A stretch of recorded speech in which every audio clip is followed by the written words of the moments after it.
საქართველოს პრემიერ-მინისტრი მოსახლეობას პირდება, რომ პროდუქტზე მაღალი ფასების პრობლემა შეისწავლიან და რეაგირება მოყვება. შესაძლოა თუ არა გაიაფთეს სასურსათო პროდუქტი საქართველოში. თემაზე ვრცლად ვისაუბრებთ ეკონომიკის ექსპერტ გიორგი კაპანაძესთან. გამარჯობა, დიდი მადლობა, რომ დრო გამონახეთ და მონაწილეობთ ჩვენს გადაცემაში. პრემიერ-მინისტრის განცხადების შემდეგ რა მოლოდინი გაქვთ, რა სახის პროდუქტი შეიძლება გაიაფთეს?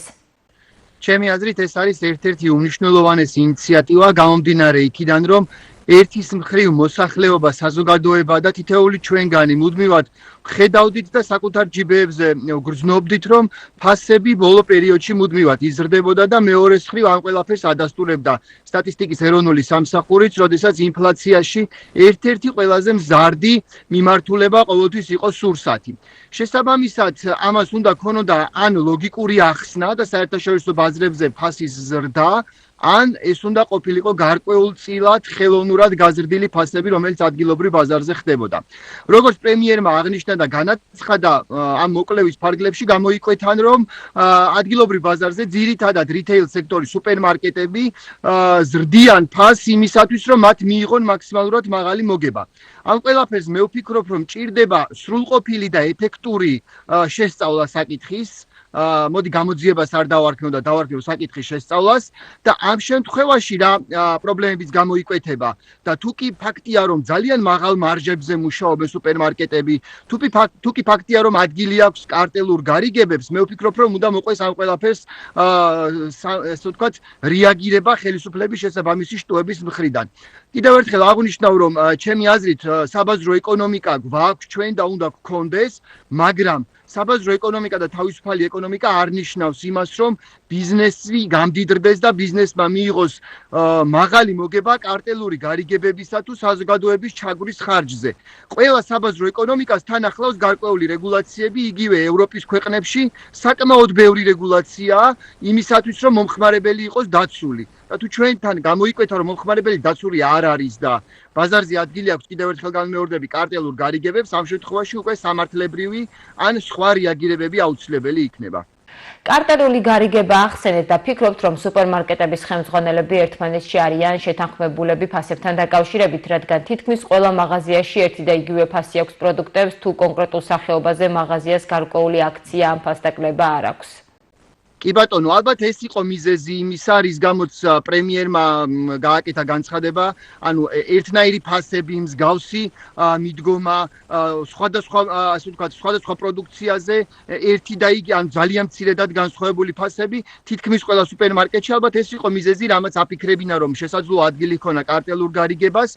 მე მოდით ჯერ ხელს ვერ დავადებ ვერ სუპერმარკეტებს და ვერავის, სანამ გამოძიება ან მოკვლევა არ დასრულდება, მაგრამ ერთინამ შემიძლია ვთქვა, იგივე ადგილობრივ კომპანიებზე დაყრდნობით მცირე და საშუალო ბიზნესის განცხადებების საფუძველზე მე დაზუსტებით ვიცი, რომ სუპერმარკეტები ხშირად ითხოვენ cashback-ებს, ხშირად ითხოვენ გარკვეულ თანხებს იმისათვის, რომ ამა თუ იმ მეწარმის პროდუქცია დახელზე უბრალოდ განათავსონ. ამავდროულად ისინი ხშირად მეწარმეებს უგვიანებენ ნავაჭრი თანხის დაბრუნებას და ბუნებრივია საბოლოო ჯამში ეს ყველაფერი ასახვას პოვებს ხოლმე შემდგომ პროდუქციის ფასზე. ეს დანამდვილებით შემიძლია ვთქვათ, ასე ვთქვათ, ადგილობრივ მცირე და საშუალო ბიზნესზე დაყრდნობით, მათ ამ მიმართულებით არაერთი განცხადება გაუკეთებიათ, რომ საკმაოდ ცუდი პირობები ქონდა და საკმაოდ დამაზიანებელი პირობები ქონდა სუპერმარკეტებს მათთან მიმართებაში. ბუნებრივია, თუნდაც ამის გამოსწორება უკვე გავლენას მოახდენს ფასზე, როგორც ადგილობრივი წარმოების, ასევე იმპორტირებული პროდუქციის მიმართულებით. გარდა ამისა, თუ კი როგორც ვახსენეთ, კარტელურ გარიგებას ადგილი აქვს და ეს ყველაფერი აღმოიფხვრება, რა თქმა უნდა, ესეც შეამცირებს პროდუქციის ფასს. აქ არ არის საუბარი ერთელ პროდუქტზე. დიდი ალბათობით, თუ კი მსგავსი რამ დადასტურდა, ჩვენ უნდა ველოდოთ, რომ ძირითად სასურსათო პროდუქციაზე იქნება ეს ხორბალი, მაკარონი, ფქვილი, ზეთი თუ ასე შემდეგ, თითქმის ყველა მიმართულებით შესაძლოა ფასები შემცირდეს.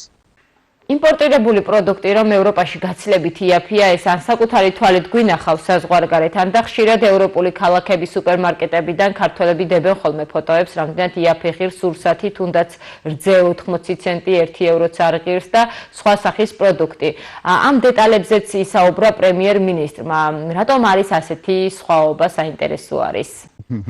ხო, მესმის და ეს ფოტოები ბევრჯერ გვინახავს, ეს ფაქტები ბევრჯერ შეგხვედრია, ამ ყველაფერს იმპორტიორები ხშირად ხსნიდნენ გადასახადებით, მაგრამ მე მინდა გითხრათ, რომ დღეს საქართველოში ერთ-ერთი ყველაზე დაბალი გადასახადებია და დღეს დაიწყეს საუბარი დამატებითი ღირებულების გადასახადზე DGG-ზე და თითქოს ამბობენ, რომ რაღაც ევროპის ქვეყნებში გარკვეულ პროდუქტზე, ევროპის ქვეყნებში ისინი ამბობენ, რომ DGG არის დაბალი. ეს სრული სიცრუეა, ევროპის ქვეყნებში DGG ჩვენ მსგავსი ან ჩვენზე მაღალია, უბრალოდ ისინი გარკვეულ ძირითადი მოხმარების პროდუქტზე, მაგალითად, რძეზე, კვერცხზე, ხორცზე აწესებენ დაბალი DGG-ს გადასახადს, მაგრამ ჩვენ რომ დავაწესოთ იგივე გადასახადი, ეს იგივე ორცხობილის ფასს არ შეამცირებს. აქ რაღაც სხვა ხდებოდა ფაქტია, როგორც პრემიერისგან გავიგეთ, აქ ადგილი ქონა სადისტრიბუციო კომპანიებისა და სუპერმარკეტების მხრიდან მაღალ მარჟებზე, ასე ვთქვათ, მუშაობას, გაუგონრად მაღალ მარჟებზე მუშაობას.